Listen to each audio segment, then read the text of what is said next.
Salam alaikum Zulflaoun, bonsoir. La réunion consultative entre la Tunisie, l'Algérie et la Libye qui a réuni le président tunisien Kais Saïd, le président Abdelmadjid Tebboune et le président du conseil présidentiel libyen Mohamed Younes El-Menfi s'est clôturée hier, lundi, à Tunis. Cette réunion a été annoncée lors d'un mini-sommet entre les trois chefs d'État tenu début mars à Alger, en marge du 7e Forum des pays exportateurs de gaz. Les trois dirigeants maghrébins ont décidé lors de cette rencontre d'Alger d'intensifier leur coopération à tout point de vue en mettant en place un nouveau cadre de concertation trilatérale. Ils ont convenu d'organiser un sommet tous les 3 mois en retenant la Tunisie pour l'accueil de la première réunion. Ce nouveau cadre de concertation entre les trois pays a été initié par M. Abdelmadjid Tebboune dans le but de relancer le bloc maghrébin qui souffre du gel de l'Union du Maghreb arabe.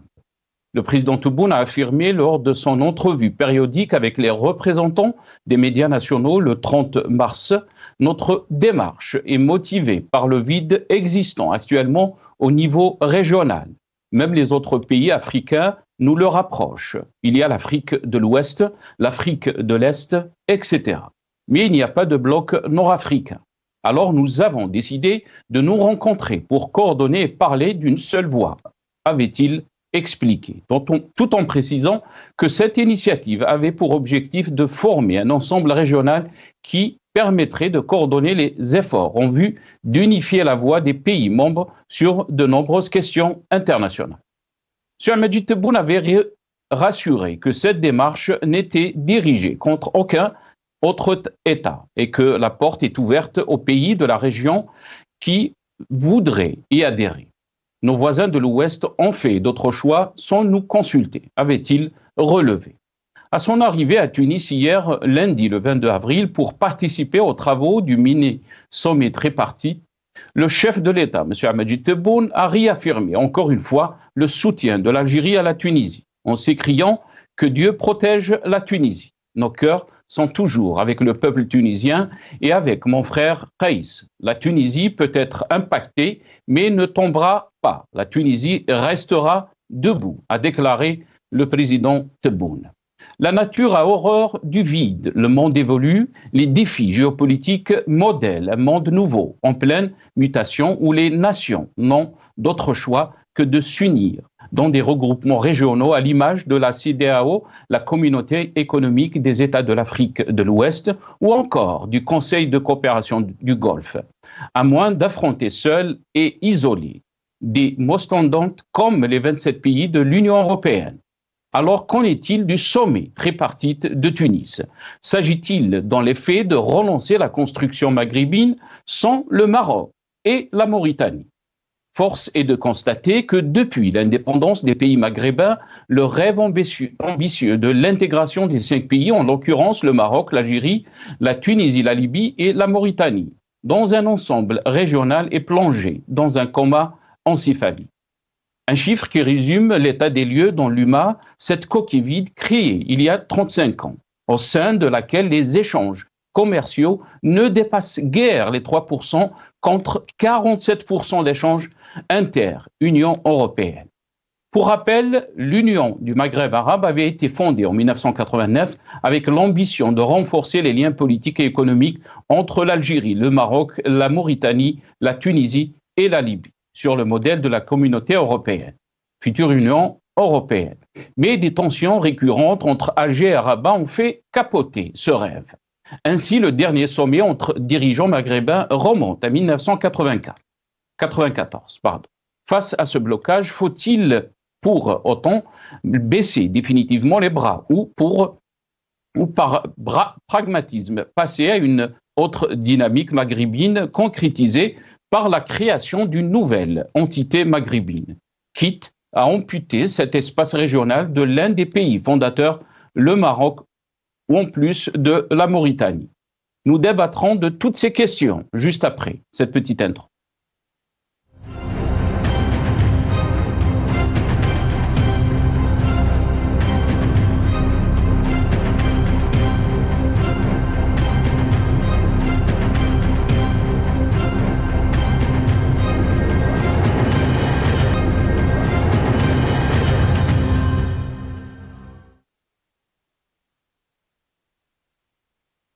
Sommet tripartite de Tunis. Le Maghreb sans le Maroc et la Mauritanie, c'est le titre de notre émission pour ce soir. Et pour en parler, j'ai le plaisir d'accueillir dans cette émission Hamid Lellou, directeur de Run for Democracy en Algérie. Il est avec nous depuis Washington via Skype. Hamid Lellou, bonsoir. Merci beaucoup d'avoir accepté l'invitation. Bonsoir, c'est Nasser. Salam alaikum tout le monde. Merci pour l'invitation et bienvenue à tout le monde ainsi qu'à vos invités. Merci beaucoup, Hamid Lellou. Alaykoum salam. On a le plaisir aussi d'accueillir Gamal Abina, expert en relations internationales. Il est avec nous depuis Paris via Skype. Gamal Abina, bonsoir. Merci beaucoup d'avoir accepté l'invitation. Bonsoir, merci pour l'invitation et bonsoir à tout le monde. Merci, Gamal Abina. On aura aussi le plaisir d'accueillir M. Ahmed Ounaïs, ex-diplomate et ministre des Affaires étrangères tunisien. Il sera avec nous depuis Tunis, par téléphone. Hamid Lellou, je vais commencer cette émission avec vous. On va juste, avant de vous donner la parole, on va écouter donc le ministre des Affaires étrangères tunisien, Nabil Amar, donc ces déclarations conjointes lues par donc le ministre des Affaires étrangères tunisien. On l'écoute et je reviens à vous juste après. الإدراك المشترك بضرورة توحيد المواقف وتكثيف التشاور والتنسيق لتدعيم مقومات الأمن والاستقرار والنماء بالمنطقة كلها وتعزيز مناعتها لا سيما مع بروز متغيرات ومستجدات إقليمية وأزمات دولية متلاحقة وفعلا لم يعد بالإمكان لأي دولة أن تواجه تداعياتها بمفردها فضلا عن الحاجة الملحة لأن يكون للدول الثلاث صوت مسموع موحد وحضور مؤثر وفاعل في مختلف فضاءات الانتماء الإقليمية والدولية.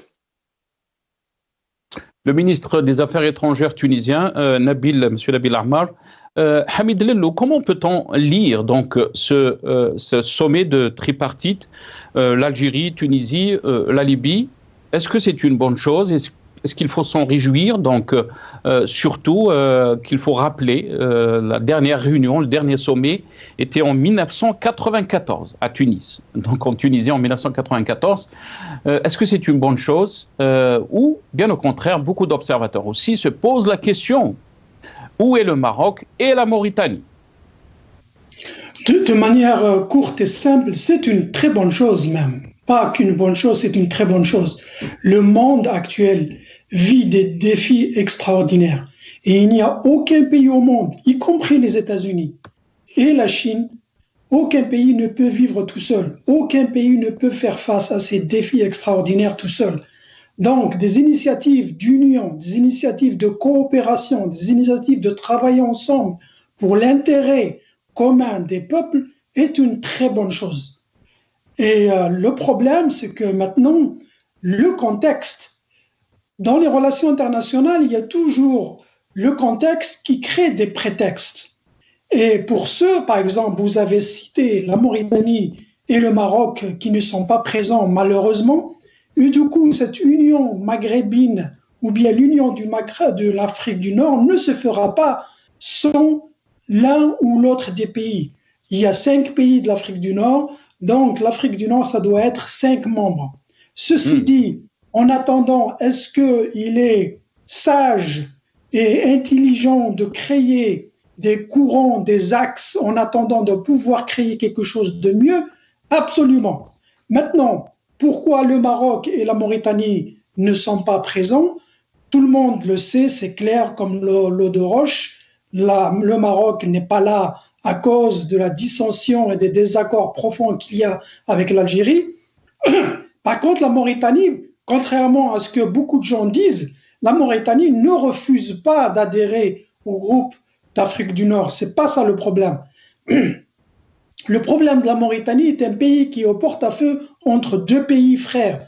La Mauritanie ne peut pas faire une union avec un pays au détriment de l'autre. C'est-à-dire que si demain le Maroc appelle à une réunion sans l'Algérie, la Mauritanie refusera. Elle se trouve dans une situation où elle a du mal à choisir entre les deux. Elle ne peut pas choisir entre les deux. Et c'est pour ça que même s'il y a une initiative marocaine qui appellerait à une union, la Mauritanie ne va pas y adhérer. Donc, à mon avis, la Mauritanie, c'est pas qu'elle n'a pas été invitée, mais elle ne pouvait pas venir. D'ailleurs, et je laisserai votre invité s'exprimer là-dessus, les initiatives bilatérales Maroc, Mauritanie, Algérie, Mauritanie sont assez solides. Les Mauritaniens, ils arrivent à travailler de manière individuelle et séparée avec les deux pays. Mais dès qu'il s'agit de faire une union de l'un au détriment de l'autre, ils refusent de jouer ce jeu pour différentes raisons que j'étalerai plus tard. Très bien. Gamal Abina, je reviens à vous, donc peut-être même question. Vous avez entendu donc la réponse de Hamid Lellou. Mais quand on lit par exemple dans la déclaration qui a suivi donc ce sommet, on peut lire que les trois présidents ont souligné la nécessité d'unifier les positions et d'intensifier la concertation et la coordination en vue de renforcer les fondements de la sécurité, de la stabilité et du développement dans la région, d'une part, et d'autre part, d'accroître son immunité face à l'émergence des mutations aux développements régionaux et aux crises internationales successives. Qu'est-ce que vous en pensez donc de ce sommet? Est-ce que c'est une bonne chose ou peut-être aussi que beaucoup le voient que c'est une manœuvre peut-être qui ne va pas dans le bon sens, puisque le Maroc et la Mauritanie n'étaient pas donc invités à ce sommet? Non, pas le Maroc et la Mauritanie. Le Maroc n'était pas invité, évidemment. La Mauritanie n'a pas pu venir. Et votre invité a parfaitement résumé la situation sans le moindre. Je n'ai rien à ajouter de plus de ce qui a été dit. Il a parfaitement raison. La Mauritanie est prise en étau entre deux voisins, le Maroc et l'Algérie. Il faut se rappeler quand même qu'historiquement, la Mauritanie a bataillé contre le Maroc pour le Sahara occidental, puisqu'elle revendiquait aussi une partie de ce Sahara, qu'elle a finalement cédé. Il faut se rappeler que la Mauritanie a toujours de bonnes relations avec l'Algérie, c'est pas d'hier. Et il faut se rappeler que la Mauritanie, encore récemment, le 25 décembre, a refusé d'adhérer au plan sahélien que le Maroc proposait, ce plan d'intégration régionale. Donc la Mauritanie ne se positionne pas pour le moment pour des raisons géostratégiques. C'est un pays qui est enclavé, qui ne peut pas se froisser avec un de ses deux grands voisins et qui a besoin effectivement de prendre une certaine distance par rapport à ses propositions. Une chose est certaine, c'est qu'il y a des problématiques entre le Maroc et l'Algérie qui sont réelles, qui ne sont pas résolues, qui existent depuis très longtemps, depuis 1975, on ne va pas revenir sur l'histoire, et la rupture de 1994 n'a pas donné naissance à rien. Il y a quand même eu entre-temps la jonction entre l'Algérie et le Maroc pour passer le gazoduc. Donc le Maroc a profité à plein d'un gaz pas cher pendant 30 ans, hein, quasiment. Cette rupture a été faite que récemment, parce que les relations politiques se sont dégradées. Mais la question de savoir est-ce que c'est bien, pas bien, la question n'est pas de savoir si c'est bien ou pas bien. Ce qui est bien en vérité, ça a été dit par votre invité, c'est que d'abord, on ne peut pas rester seul. Il faut un environnement économique. L'Algérie aspire à sortir de ses frontières sur un plan économique, sur un plan politique. Alors c'est vrai que ces relations en Sahel sont un petit peu dégradées pour certains pays, mais sont très bonnes pour d'autres. Il ne faut jamais le perdre de vue. Hein. Ça se passe très bien, par exemple, avec le Niger, ça se passe très bien avec le Burkina. Ça va se passer de mieux en mieux avec le Mali, on l'espère. Mais une chose est certaine, c'est que la relation est impeccable avec la Tunisie et que la relation avec la Libye n'est pas non plus discutable, puisque l'Algérie a toujours aspiré à ce que la Libye se stabilise et ce qu'il n'y ait plus de guerre sur le territoire, à ce qu'il y ait un plan de paix avec des représentants libyens élus. Donc tout là-dessus, il n'y a pas de problème. Et j'ai envie de vous dire simplement, mais encore heureux qu'il y ait une initiative enfin de relance de ce fameux... Alors moi, je suis très attaché à l'Union du Maghreb arabe, ou arabo-berbère, ou arabo-africain, on peut l'élargir. Je suis attaché à cette idée-là parce que c'est essentiel. Ça répondait à l'Union européenne. Il faut se rappeler à l'époque que la communauté économique européenne était naissante, c'était renforcé, et que finalement le Maghreb n'avait fait que réagir à ce renforcement avec l'intégration de l'Espagne et du Portugal. Donc aujourd'hui, il faut penser que il y a une intégration régionale, une grande intégration intéressante sur les questions énergétiques, l'électricité, sur le dessalement d'eau de mer, sur la sécurité aux frontières. Toutes ces questions sont posées par l'Algérie, la Libye et la Tunisie avec acuité. Mais en Europe, c'est pareil. Ça a débuté sur quoi? Ça a débuté sur 3 pays, le Benelux, Belgique, Pays-Bas, Luxembourg. Ça a débuté sur les principes économiques. Et je pense que la porte n'est pas fermée, loin s'en faut. Le président algérien n'a pas prononcé le nom Maroc, on l'a compris quand il est voisin de l'Ouest, c'est le Maroc. Mais il dit la porte n'est pas fermée. On démarre maintenant, on va arrêter de tourner en rond. Et puis au fur et à mesure, avec un dynamisme économique qui va être certainement au rendez-vous, eh bien on envisagera effectivement l'élargissement, puisque le Maghreb arabe n'est pas mort, mais n'est plus actif. Donc autant réactiver d'autres structures qui vont peut-être relancer cette fameuse UMA qui aurait dû être une union effectivement régionale très puissante et qui aujourd'hui, vous l'avez souligné tout à l'heure, il n'y a que 3% d'échanges en 30 ans, ce qui est marginal, contre 47% avec l'Europe, il y a un problème. Donc c'est vrai que ces questions sont posées et que les réponses, elles doivent se faire par des réactions proactives. Donc là, je rejoins votre invité, effectivement, il a raison, il n'y a aucune raison de questionner cette démarche. Mais aussi la question qui se pose, on sait très bien qu'il y a des différends politiques entre Alger et Rabat. Est-ce qu'il ne fallait pas commencer donc à régler peut-être ces différends politiques avant de relancer ce projet? Restez avec nous, Gamal Abina, parce qu'on a été rejoint. Je vais vous donner le temps de répondre à cette question. Après, on a été rejoint par M. Ahmed Ouanes, ex-diplomate et ministre des Affaires étrangères tunisien. Il est avec nous depuis Tunis par téléphone. Cher ambassadeur Ahmed Ouanes, merci beaucoup d'avoir accepté l'invitation. Marhaba bik. Bonsoir. Barakallahu fik. Merci d'avoir accepté l'invitation. Ambassadeur Ahmed Ouanes, comment peut-on lire donc ce sommet de tripartite qui a été tenu à Tunis entre d'un côté la Tunisie, l'Algérie et la Libye pour renoncer l'UMA? Est-ce qu'il faut s'en réjouir et dire que c'est une bonne initiative? Après, rappelons-nous, donc le dernier sommet était à Tunis en 1994, 30 ans en après, effet, donc, oui. 30 ans après oui. donc, le dernier sommet. Oui. Ou au contraire, beaucoup se posent la question pourquoi le Maroc n'a pas été invité et aussi la Mauritanie. Votre réaction, ambassadeur? En effet, oui. Écoutez, lorsque les Tunisiens ont appris l'initiative de réunir les deux voisins, l'Algérie et la Libye, ils se sont demandé pourquoi ce rétrécissement, pourquoi le Maghreb n'est-il pas présent? Qu'est-ce qui est impossible à faire?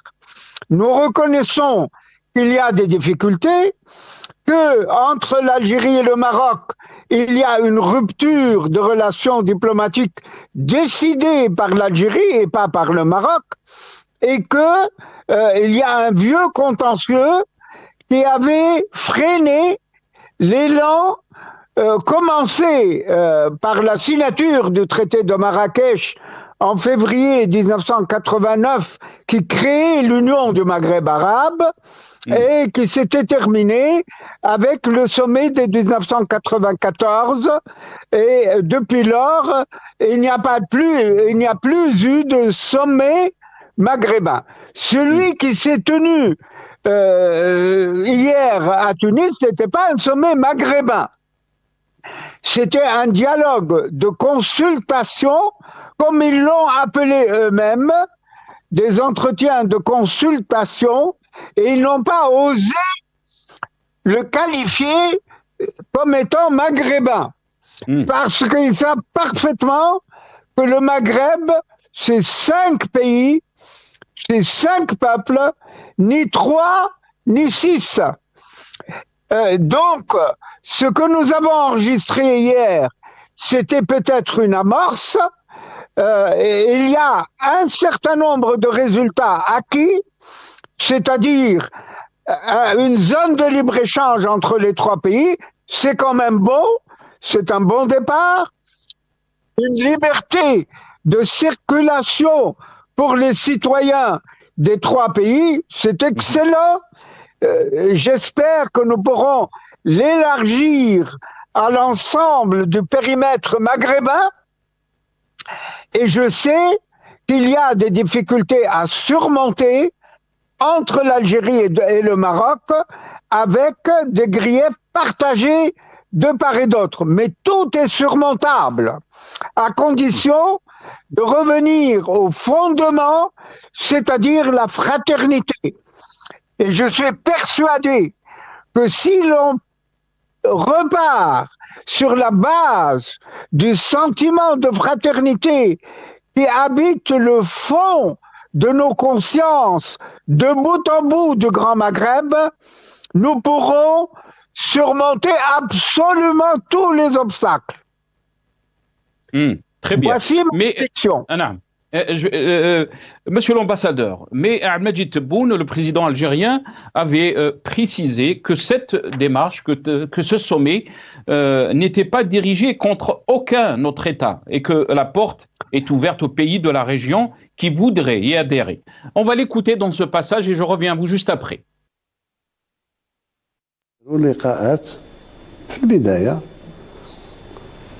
بدون ما نقصي أي واحد نحاولوا نتلاقوا ننسقوا مع بعض نوحدوا كلمتنا في بعض المواضيع الدولية في بعض المواضيع في اتفاق على أساس نخلق كيان مش ضد دولة من الدول تاع المغرب العربي ولكن تكون كيفية نتاع تنسيق عمل تشاور وتنسيق عمل ماذا بينا نجمع كلمتنا ولو مرة في كل 3 شهور ولا 4 شهور تشوفون إن شاء الله فيها بادرة تاع خير إن شاء الله إن شاء الله ماهيش موجهة ضد أي دولة أخرى. Majid Tebboune, Monsieur l'ambassadeur, quand on entend Majid Tebboune faire ces déclarations que donc cette démarche n'était dirigée contre aucun autre État, vous avez parlé des tensions politiques, même ruptures diplomatiques entre l'Algérie et le Maroc. Vous êtes un ancien diplomate. Je vais vous laisser la parole tout de suite, Monsieur l'ambassadeur. Vous êtes un ancien diplomate. Est-ce que vous pensez, par cette démarche, on peut renoncer donc l'UMA, l'Union du Maghreb arabe, ou pourtant ou vous voyez peut-être c'est une complication de ce projet de l'Union du Maghreb arabe. Quelle est votre réaction et comment peut-on régler les tensions qu'il y a entre Alger et Rabat? Je suis d'accord qu'il y a des difficultés objectives et sans doute stratégiques, parce que la question traîne depuis des dizaines d'années, entre l'Algérie et le Maroc. Il est probable que les griefs soient partagés. Ça me paraît vraisemblable. Mais néanmoins, tout est surmontable autour d'une table de dialogue. Prends les yeux dans les yeux et rien n'empêchait les 3 dirigeants maghrébins qui s'étaient entretenus lundi à Tunis de prendre l'avion et d'aller à Marrakech, de prendre l'avion et d'aller à Nouakchott. Qu'est-ce qui empêche des chefs d'État de circuler alors qu'ils conçoivent la faculté d'une liberté de circulation entre 3 pays, pourquoi pas entre 5 pays? Deuxièmement, qu'est-ce qui fait que le président Abdelmajid Tebboune se mette à parler d'un sommet ouvert? Pourquoi n'a-t-il pas invité ces pays candidats pour lesquels il lance un discours pour dire « vous n'avez qu'à vous joindre ». Qu'est-ce qui empêche qu'au départ, ces pays soient d'abord invités et qu'on les consulte sur le lieu, la date, l'ordre du jour et la démarche? Qu'est-ce qui fait qu'on ne les empêche pas?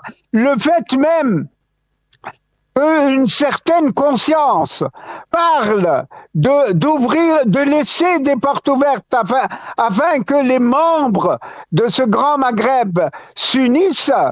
Pourquoi avoir parlé de cette faculté? Sinon, parce qu'on porte la culpabilité d'avoir fermé les portes, justement, d'avoir dicté la rupture des relations diplomatiques, d'avoir refusé les cadeaux offerts par le peuple marocain lorsque l'Algérie subissait des incendies et subissait des fléaux. Le roi du Maroc mais aussi a offert... Monsieur l'ambassadeur, aussi l'Algérie avait... Je comprends très bien cette situation. Le Maroc aussi avait refusé l'aide de l'Algérie quand il y avait le tremblement de terre. Mais parce que il avait commencé par offrir lui-même des camions pour lutter contre l'incendie et des vaccins pour lutter contre le Covid, et ils ont été refusés. Donc, à quoi bon traiter le Maroc avec charité? Mais il faut quand même avoir la dignité de regarder un frère comme un frère. Voilà comment je réagis à cette situation et j'invite ces trois pays qui ont fait un pas en avant excellent, quoique avec beaucoup de retard, de l'élargir immédiatement et d'envoyer un émissaire au Maroc et à Nouakchott pour pouvoir fixer la date du prochain rendez-vous. Et j'ai peur d'un deuxième rendez-vous à 3 parce que c'est là que ça deviendrait structurel et qu'on aurait structuré un fractionnement du Maghreb arabe. Il faut le faire avant le prochain rendez-vous. Et il ne faut pas tarder. Il faut lancer les missions pour préparer le prochain sommet à 5 immédiatement. Et quand on est de bonne foi, on n'a pas à attendre. C'est Ahmed Ounaïs, désolé, je vous ai coupé la parole.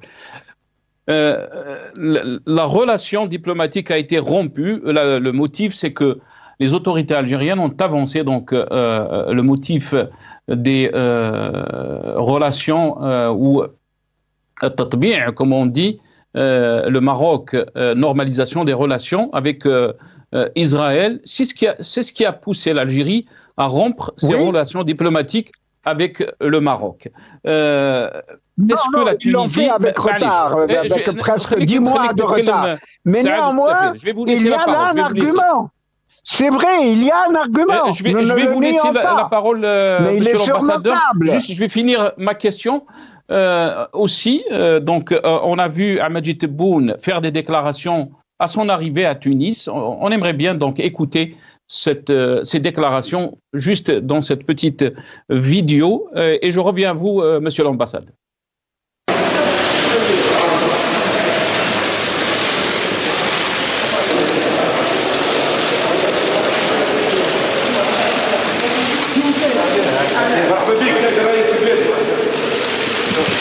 الله يحمي تونس ربي يحمينا يا جماعه ان شاء الله الجزائر ويحمي تونس ويرفع كلمه الحق وسننتصر ان شاء الله. قلوبنا دائما مع الشعب التونسي ومع اخي قيس. نعم تونس، شوف تونس تتاثر بكل شيء وما تسقطش. بلدان تونس تسقط ان شاء الله. تونس دائما واقفه ان شاء الله الجزائر. On a entendu, monsieur l'ambassadeur, donc les déclarations de Ahmadji Tebboune, le président de l'Algérie, concernant donc la Tunisie. Est-ce que vous pensez que la Tunisie peut jouer un rôle donc à essayer donc d'apaiser un peu les relations, les tensions qu'il y a entre Alger et Rabat? Je déplore le fait que depuis plus d'1 an, les ambassadeurs des deux pays, le Marocain et le Tunisien, ne soient pas revenus à leur poste. Il n'y a aucune raison pour retirer les ambassadeurs de leur poste. Nos relations diplomatiques existent, sont établies et sont indestructibles. Donc, je déplore cette situation. Maintenant, le Maroc a été forcé de passer un accord de normalisation avec Israël. J'avoue que c'est impopulaire. Cette décision est impopulaire. Non seulement en Algérie, mais en Tunisie et certainement auprès du peuple marocain. Et donc, il y a moyen de surmonter cela lorsqu'on se met autour d'une table et que l'on présente des arguments de part et d'autre avec sincérité, avec franchise, avec un raisonnement stratégique sécurisant pour tous les partenaires. On pourra surmonter cette situation. Mais le fait de rompre les relations diplomatiques, d'interdire l'espace aérien, de refuser la main tendue à 5 ou 6 reprises avant d'en arriver là, à mon avis, il y a là l'expression d'une stratégie de domination et d'hégémonie que le Maroc refuse et que nous, peuple tunisien, nous refusons également. Et donc, pour pouvoir fonder l'union du Maghreb arabe, il ne faut pas retarder les échéances. Il faut que ces dirigeants qui prennent conscience de la nécessité d'une union régionale se mettent au travail, défoncent les portes qu'ils croient fermées et qui en réalité sont ouvertes, parce que tous les cœurs sont ouverts pour fonder l'union du Maghreb arabe. Eh bien, il faut prendre l'avion et aller parler aux frères, quels que soient les griefs accumulés. Et c'est ça, la vraie fraternité. Nous n'avons pas besoin de diplomatie. Nous n'avons pas besoin de protocole. Nous sommes dans notre grande patrie, le Maghreb arabe. Et nous ne devons pas lancer des initiatives qui abusent l'opinion publique du Grand Maghreb et qui abusent nos partenaires dans le monde, parce que nous allons vers un fractionnement graduel entre nous, et ça risque, après le retrait des ambassadeurs entre la Tunisie et le Maroc, après la rupture des relations diplomatiques décidées par l'Algérie contre le Maroc, après tous ces malheurs, nous allons vers le gouffre. Il faut absolument redresser cette situation.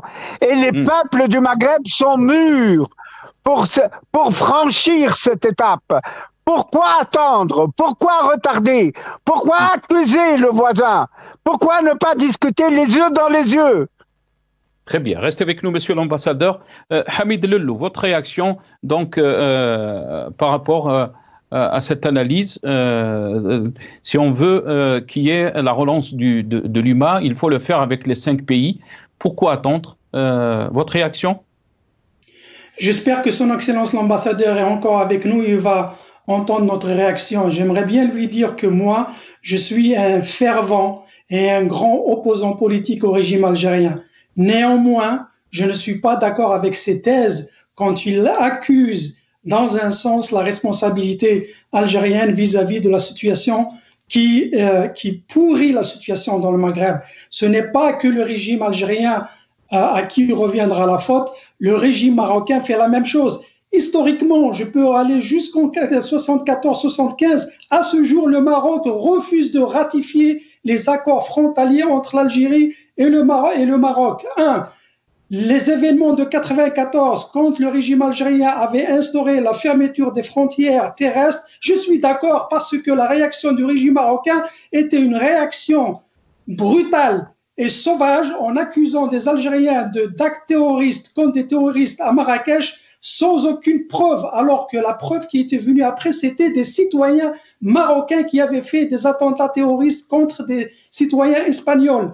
Et maintenant, la fermeture ou bien Mais Hamid Lelou, ceux qui vous diront, je vais vous rendre la parole. Moi, j'aimerais bien lui préciser, parce qu'il est là à nous sortir ses propres réalités, c'est du faux, ce n'est pas... Pourtant, Dieu sait à quel point je hais le régime algérien. Mais là, à dire que toute la faute est sur l'Algérie, non, je ne suis pas d'accord. Ce n'est pas vrai. Le régime marocain a une grande responsabilité. Mais c'est vrai que de l'autre côté, l'union de l'Afrique du Nord ne peut pas se faire au détriment d'un pays ou d'un autre. On est condamnés tous à vivre ensemble. Maintenant, il y a un autre élément. Pourquoi mais le fait de prendre, Hamid, le fait donc de prendre cette décision de rompre les relations diplomatiques, est-ce que c'est pas une décision aussi extrême qui ferme toutes les portes à une éventuelle normalisation des relations, rapprochement des relations? On le voit par exemple dans le monde. Il y a une guerre entre la Russie et l'Ukraine. Il y a toujours des canaux de communication. Il y a une guerre, par exemple, des différentes politiques entre les États-Unis et la Chine à cause de Taïwan. Il y a toujours des relations diplomatiques. Il y a toujours des canaux de communication. On ne rompt pas les relations comme ça. On essaye de discuter, d'essayer de trouver des solutions face aux problèmes politiques. Hamid Lelou. Merci de me poser cette question parce que ça va me permettre de nuancer ma réponse. Ce que je disais, je ne dis pas que je suis d'accord que les frontières soient fermées. Je ne suis pas d'accord qu'il faille couper les relations diplomatiques. Ce n'est pas mon point. Mon point, ce serait bien dans l'idéal qu'on ait des relations diplomatiques, que les frontières soient ouvertes. Moi-même, j'ai visité le Maroc, j'ai des très, très, très bons amis marocains. J'ai été au Maroc une dizaine de fois. Il n'y a aucun problème par rapport à ça. Moi, mon problème, c'est que son Excellence, que nous respectons pour son statut d'ambassadeur ou d'ancien ambassadeur, il ne faut pas qu'il accuse une partie au bénéfice de l'autre. Moi, ce que je voulais rectifier, c'est que ces réactions marocaines, elles ont été aussi unilatérales et provocatrices. Maintenant, dans la situation idéale, ça serait bien qu'il n'y ait pas ça. Et ça revient au fait que, par exemple, la Mauritanie, contrairement à la Libye et à la Tunisie, je pense que la Mauritanie, elle a posé des questions essentielles quant à la participation, et ces questions essentielles n'ont pas été posées ni par les Tunisiens ni par les Libyens. Et à un moment donné, les trois pays, s'ils ont envie d'avancer un peu plus loin dans cette relation pour construire même l'union entre trois pays, ils vont se confronter à des obstacles assez importants. Et enfin, moi, j'aimerais ajouter un autre point très, très important. Je pense qu'il y a un élément moteur qui est en train de pousser à la constitution de cette tripartite Libye, Tunisie, Algérie, c'est l'Italie. On ne parle pas de l'Italie, mais l'Italie, elle a porté un point et un effort très important parce que l'Italie aussi, elle a des intérêts dans cette région l'Italie essaie de diviser l'Afrique du Nord en Afrique du Nord côté Est, au lieu de l'Afrique du Nord côté Ouest pour les Espagnols. Et enfin, la preuve de tout ça, c'est la première ministre italienne qui a été en Algérie plusieurs fois, encore une fois en Libye, en Tunisie, il y a 2 jours, et il y a une visite qui est programmée en Algérie dans les jours à venir. Donc cette initiative, elle est bien, elle est nécessaire, mais elle a ses limites. Très bien, restez avec nous, Hamid Lello. Gamal Abina, si vous voulez rebondir par rapport à ce qui a été dit. Oui, absolument. Déjà, je remercie Hamid Lello. Pour une fois, on est dans une émission où on est 100% d'accord, ça fait plaisir. Donc, il a une objectivité que j'apprécie. Il a parfaitement raison, il faut arrêter de délirer quand même. Je veux bien être gentil d'entendre des termes qui sont excessifs, mais là, je ne vais pas dire à monsieur l'ambassadeur qu'il y a un historique. C'est pas la première fois qu'on a des problèmes avec le Maroc. Ça a commencé avec l'Istiklal qui voulait le Grand Maroc, donc dominer la région. Ça a été dit tout à l'heure, la domination de l'Algérie, je ne suis pas d'accord. Là, c'est le Maroc qui voulait dominer. Il voulait quand même le Mali, la Mauritanie, le Sahara et la moitié de l'Algérie. Donc ça, c'est des réalités historiques. Ensuite, le Maroc, c'est la guerre 63. Donc, on l'a pas oublié. Ensuite, c'est 75, cette fameuse marche verte qui est encore une démarche de vouloir contrôler évidemment le Sahara occidental. Ensuite, ça a été tout un tas de revendications territoriales qui ne sont pas réglées. Ça a été dit par Hamid et j'apprécie que ça a été rappelé. Ensuite, l'Algérie a quand même ouvert la porte en 89. Et puis, il y a eu les attentats de Marrakech attribués aux Algériens faussement. Ensuite, il y a eu l'histoire de la reprise des combats au Sahara occidental. C'est pas les Algériens qui ont repris. Il y a eu la rupture effectivement des relations, mais il faut se rappeler qu'en 77, c'est le Maroc qui avait rompu la relation avec l'Algérie. Pas le contraire, hein. C'est eux qui ont initié ça. Mais la question qui se pose aussi, Gamal Abina, vous êtes en France. Oui. Je vais vous laisser la parole. Vous êtes en France, vous savez très bien ce qui s'est passé entre la France et l'Allemagne. Est-ce qu'il faut être prisonnier de cet historique que vous avez relayé ? Alors c'est bien parce que je connais très très bien l'histoire de l'Allemagne et de la France, j'ai étudié ça pendant 10 ans. Donc je peux en parler avec, je ne vais pas donner trop de détails, mais très rapidement, la Tunisie par exemple, je suis désolé, c'est pas les Tunisiens qui ont rompu, hein, c'est les Marocains qui ont rappelé l'ambassadeur, parce qu'ils n'étaient pas contents de voir le représentant du Sahara occidental qui est venu à Tunis sous mandat de l'Union africaine. Donc c'est les Tunisiens n'ont aucune responsabilité, mais les Marocains le reprochent. Après le Maroc a fait sa petite tambouille interne à l'ouest en faisant des intégrations régionales, et ils ont raison, il n'y a pas de problème là-dessus. Moi j'ai une pensée pour le peuple marocain qui aujourd'hui se sent humilié par la paix faite scélérate avec l'entité sioniste, avec Israël, pendant qu'on massacre les Palestiniens. Ils réclament une rupture, le gouvernement n'en veut pas. Donc ça, c'est problématique. Et les peuples arabes dans leur entier, tout le Maghreb, le vivent très mal. Donc quand vous me dites, comme le rapport entre l'Allemagne et la France, très bonne remarque. J'ai envie de dire comme la France et l'Algérie, le rapport. D'abord, il y a eu une guerre violente. Ensuite, il y a eu, il faut le rappeler, des procès. Ensuite, il y a eu des condamnations et une demande de pardon de l'agresseur, l'Allemand. Donc là, ça a pu s'arranger parce qu'il y a eu tout ce processus. Entre l'Algérie et le Maroc, la question de la guerre de 63 n'a pas été réglée puisqu'il n'y a pas eu d'excuses. Ensuite, la question du Sahara n'est pas réglée parce que c'est pas négocié. Quand les Marocains ouvrent la porte, soi-disant, à une négociation, c'est vrai que Mohamed VI l'a fait. Mais il met une condition qu'ils prétendent pas mettre. Il dit on discute de tout sauf du Sahara occidental. Donc on ne discute de rien. La problématique aujourd'hui, c'est quoi? C'est moi, je suis pour l'intégration régionale et je pense que le Maghreb était une solution pour que la question du Sahara occidental soit réglée. Mais pour y parvenir, il faut déjà commencer par les étapes possibles. Ça fait 30 ans que le Maghreb arabe est figé. Aujourd'hui, il y a un véritable accélérateur extraordinaire, intégration régionale, zone franche, libre circulation des personnes, sécurisation des frontières. Eh bien, on commence par ça. Et je pense, comme pour le Benelux, que le Maroc finira avec la Mauritanie par réintégrer, pour des raisons économiques évidentes et nécessaires, cette zone de libre-échange. Parce que c'est nécessaire. Si vous voulez la paix, des échanges économiques soutenus. Si vous voulez la paix, il faut reconnaître les torts de chaque côté. Je dis pas que l'Algérie a 100% raison. Le fait que l'Algérie ait complètement fermé la porte aux discussions pendant 10 ans, ça a été pour moi une erreur. Maintenant, aujourd'hui, le Maroc s'est jeté dans les bras d'Israël, ce qui est une catastrophe, et tout le Maghreb, cette fois-ci, Maroc inclus, peuple marocain inclus, le vit très mal, cette relation avec Israël. Parce qu'Israël reste, et qu'on le veuille ou non, un État dominant, un État racialiste aujourd'hui, et un État qui massacre les Palestiniens, donc, encore une fois, un État colonial. Eh bien, les Marocains le savent et le vivent mal. Et moi, j'ai à cœur le bien-être du Maroc, c'est un pays merveilleux, c'est un pays qui a un peuple qui est travailleur et il ne mérite pas d'être humilié par une décision politique largement outrageuse. Très bien, restez avec nous, Gamal Abina. Monsieur l'ambassadeur, je vais revenir vers vous. Comment peut-on surmonter donc toutes ces difficultés qu'il y a entre les pays frères? Écoutez, il faut assainir le passé.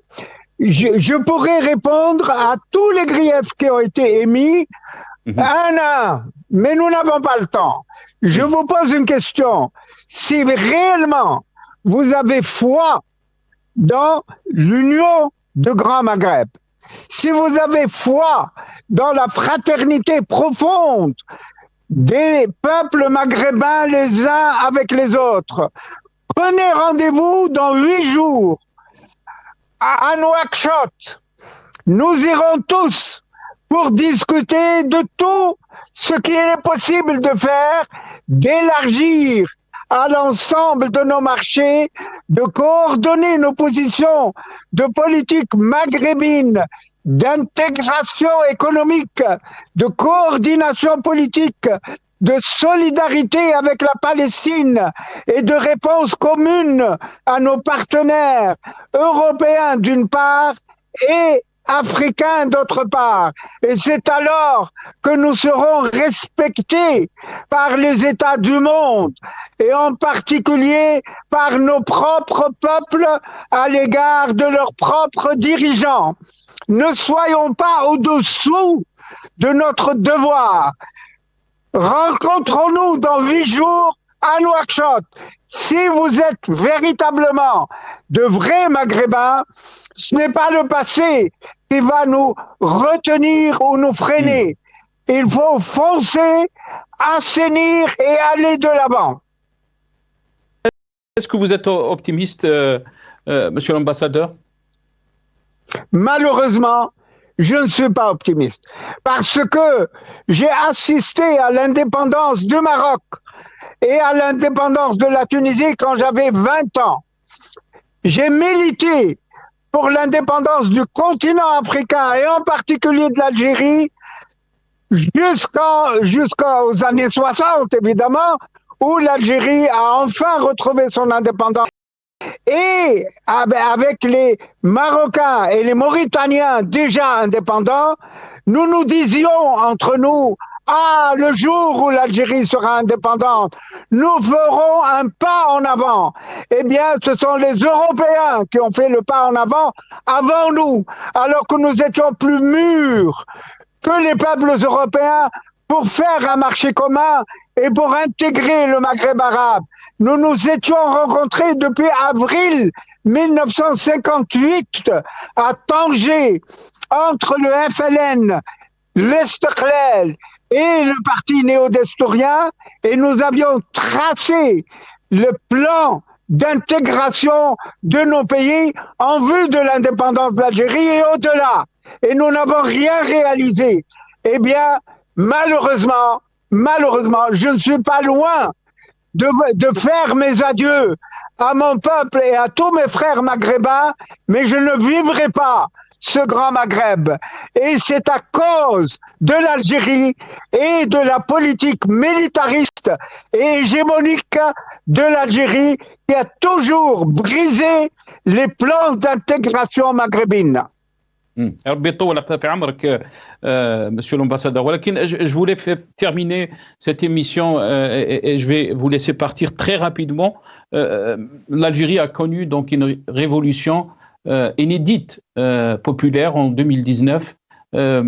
Comment peut-on la qualifier, monsieur l'ambassadeur, alors que jusqu'à maintenant, cette révolution a demandé qu'il y ait donc rupture. Eh bien, nous avons eu un grand espoir.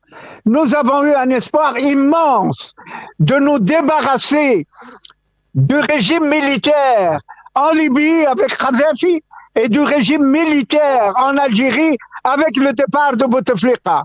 Mais le Hirak, qui était à la base de cette révolution démocratique en Algérie, est toujours bâillonné, est toujours empêché de s'exprimer et de prendre sa part dans l'édification d'un État démocratique en Algérie. Laissez faire le Hirak, libérez-le, et vous verrez que le Maghreb n'attendra pas 8 jours avant de se constituer. Barakallahu fik. Merci beaucoup, monsieur l'ambassadeur Ahmed Ounas, ex-diplomate et ministre des Affaires étrangères tunisien. Vous étiez avec nous depuis Tunis. Hamid Lello, je vais revenir vers vous très rapidement. Il me reste 2 minutes 30. Je vais les partager entre vous et Gamal. Si vous voulez finir, Gamal, d'abord, vous êtes le premier. Je vous laisse donc 1 minute très rapidement, Gamal. Bon, très rapidement, ce qui a été dit par l'ambassadeur, c'est des vieux poncifs qui ne tiennent pas la route. Bon, le côté Algérie dominante, il a oublié que c'est pas l'Algérie qui a agressé, mais ça, on met ça de côté.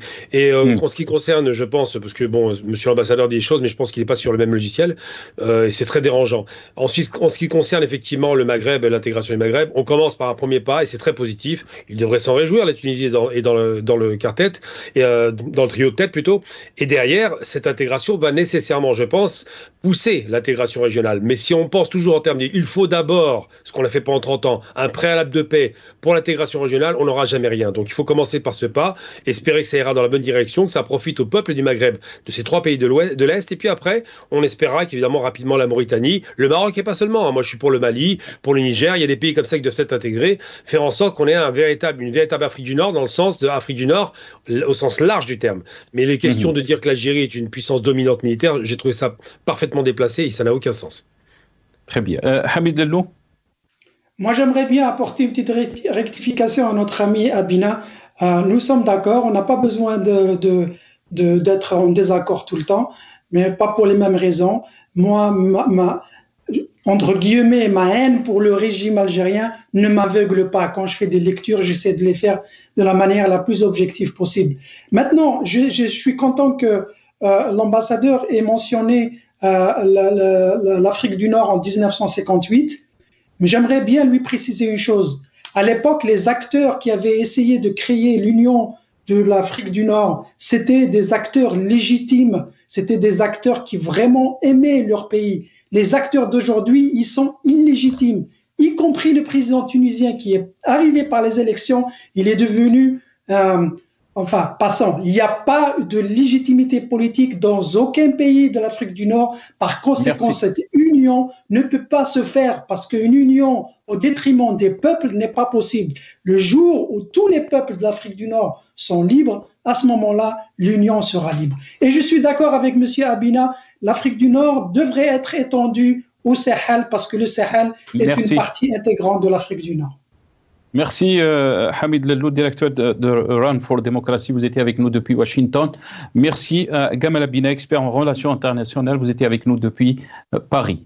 Merci aussi monsieur l'ambassadeur Ahmed Ounas, ex-diplomate et ministre des Affaires étrangères tunisien. Il était avec nous depuis Tunis.